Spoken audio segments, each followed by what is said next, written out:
Hello and welcome back to compiler programming. In the last video we made a while loop work. Let me find where it is. Yeah, so we have this nice macro that allows us to then have pretty standard looking while loop, which is great.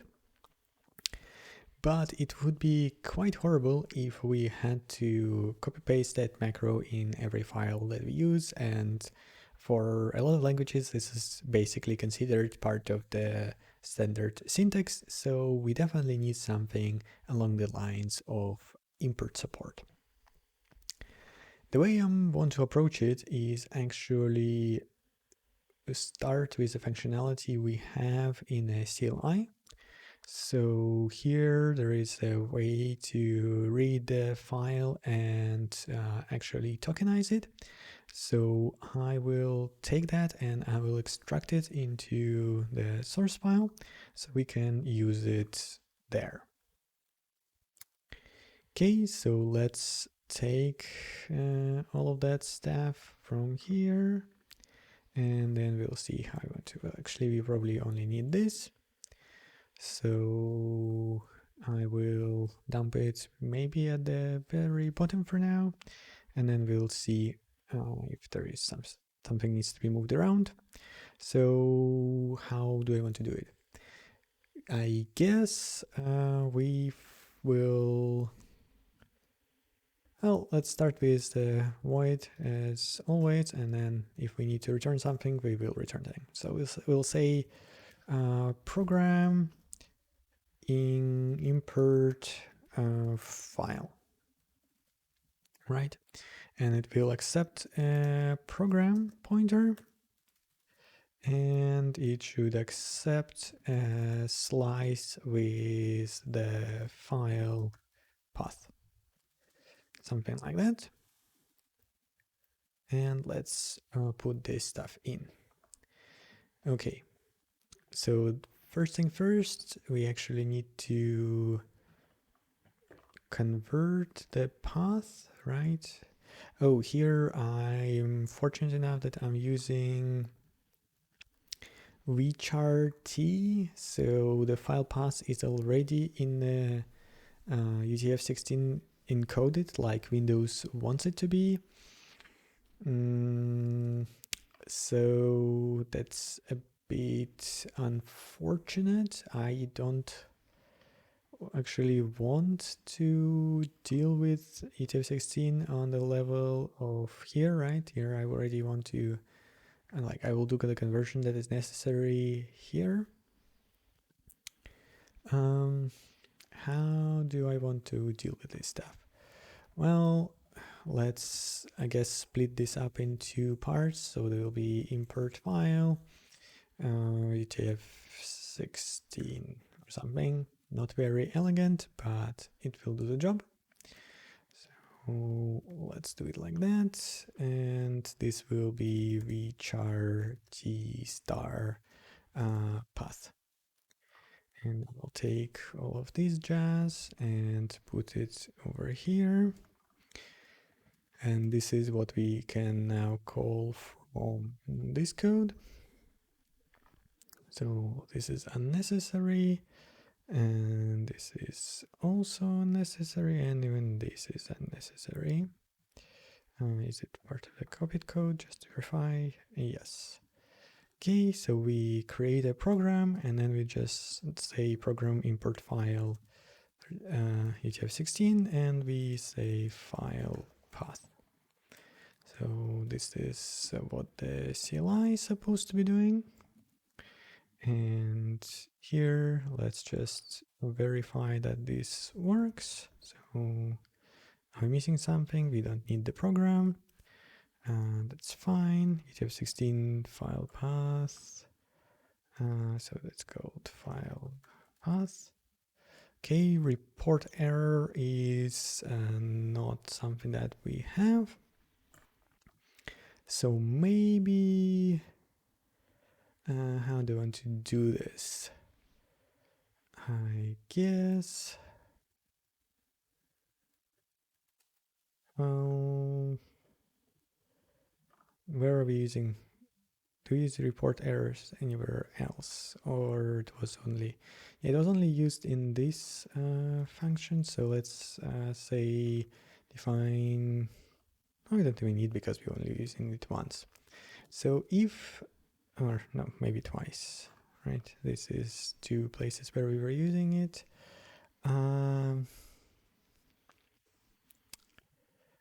Let's do some refactoring here. So I will say that this is handle error,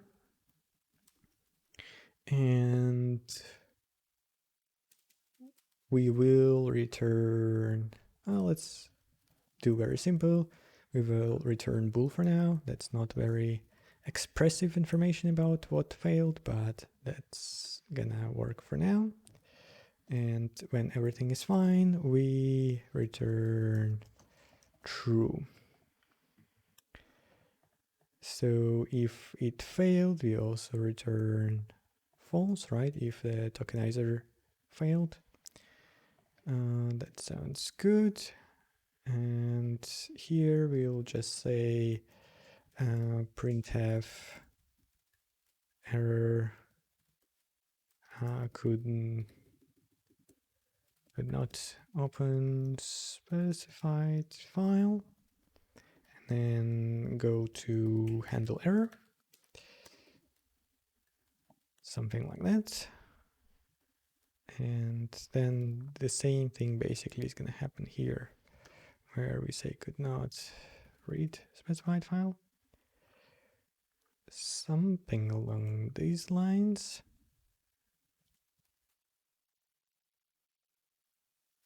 Okay, that builds. We can try to run the tests because it will also run CLI, I believe. Okay, that is good. And now what is left is to convert this file path to the right format. So I can say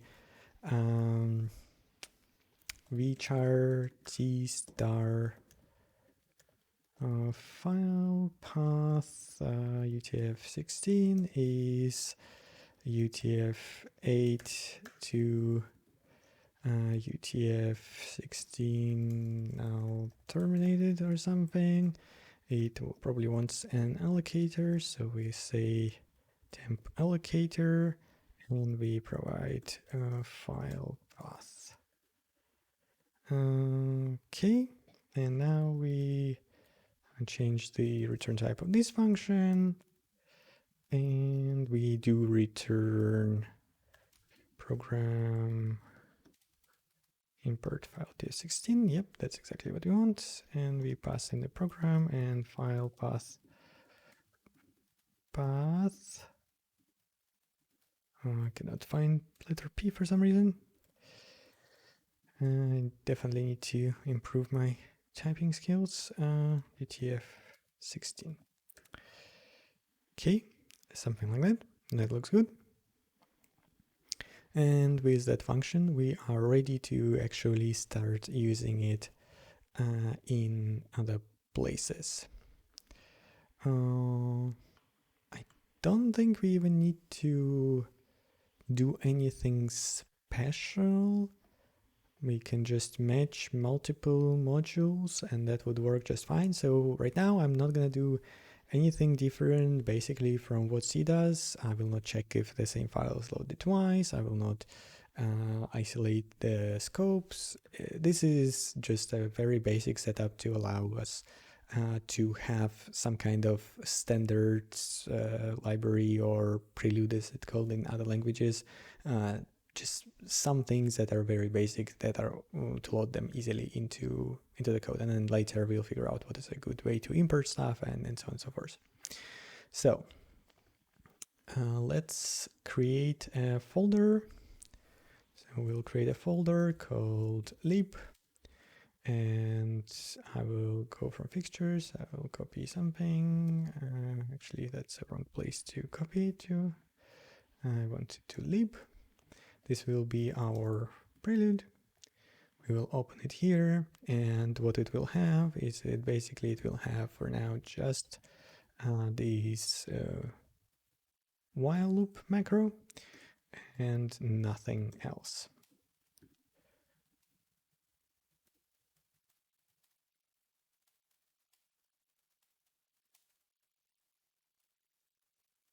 looks good. And in here, I would remove this macro and I would just say program import. We pass in the program and we need to pass in the path. And the path right now has to be relative to the executable. Actually, it's relative to the working dir, I guess. Let me check. Yeah, so this is pretty simple, and we just say lib and prelude.mass. Another thing is we probably don't want to include the extension, but again, one step at a time. Right now, I just want to have basics working. It has no idea what program import is because this should be program import file. Okay, that looks good. Let's try to run the tests. And everything works very nicely. This is much faster than I thought I would make it. So let's, I don't know, let's think what we want to improve there. I guess one thing would be to actually automatically add the .mass extension. That would be, maybe it would be nice.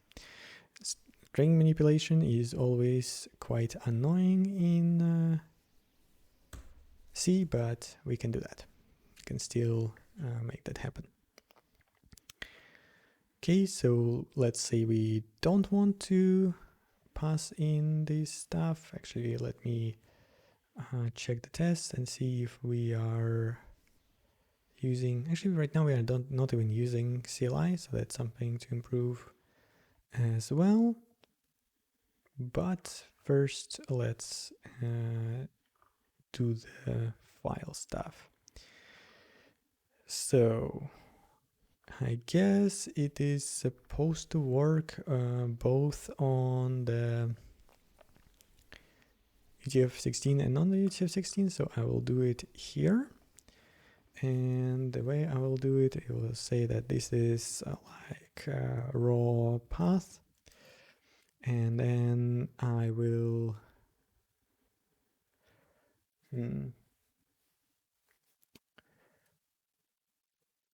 ideally you want to check if this ends with the right thing.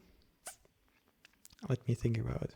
So I have all of these functions for dealing with slices, but doing this in vchar is going to be slightly annoying. So maybe I will not call it like that. I will call it internal, and I will actually change the CLI to operate on just the UTF-8 stuff.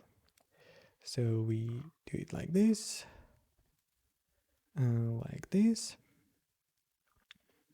and now we would say if slice ends with dot mass,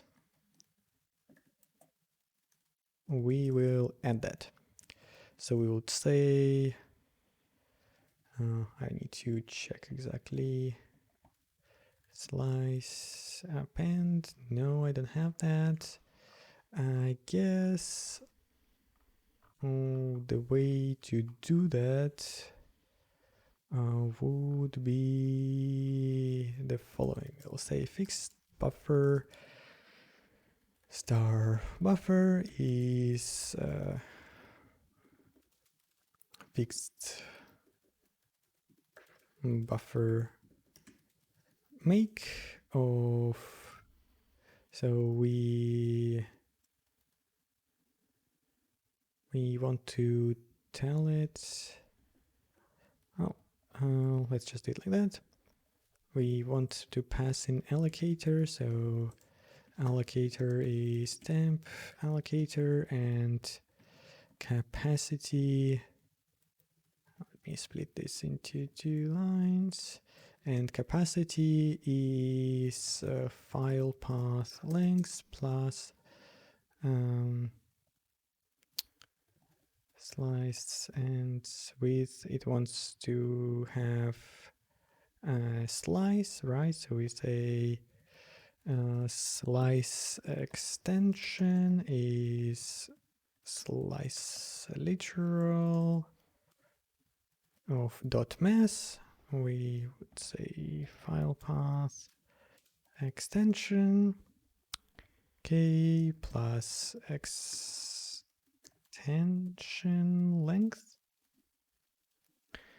And now we say fixed buffer append slice buffer file path, and we append extension, and then we say that file path is fixed buffer as slice. So I don't really have like a proper string builder setup, but this is instance works just as well, and it is a bit more flexible. So that's good. Buffer, and I guess that's it. Let's see what breaks. So here we can put it back because I'm not gonna change this setup, and our only problem is here. But in reality, I think we can get away with making it char star star and putting it back to be like this. And we can do a strcmp now. And here we can do slice from C string file path. Something like that. So this is going to be char star. That's good. And yeah, this is also should be like this. And what's your problem here? Yeah, this doesn't exist anymore. And we have program import file. Okay, let's see if that works. And indeed it does. I think it's good. That's basically all I wanted to do for today, and even a bit more. We now can extract parts of functionality in separate files, so we can start building up this nice prelude. All the standard types will go here, some standard functions, macro, whatever. This is going to be like the basic stuff that we will use to build up the language. So thank you very much for watching, and hopefully see you next time.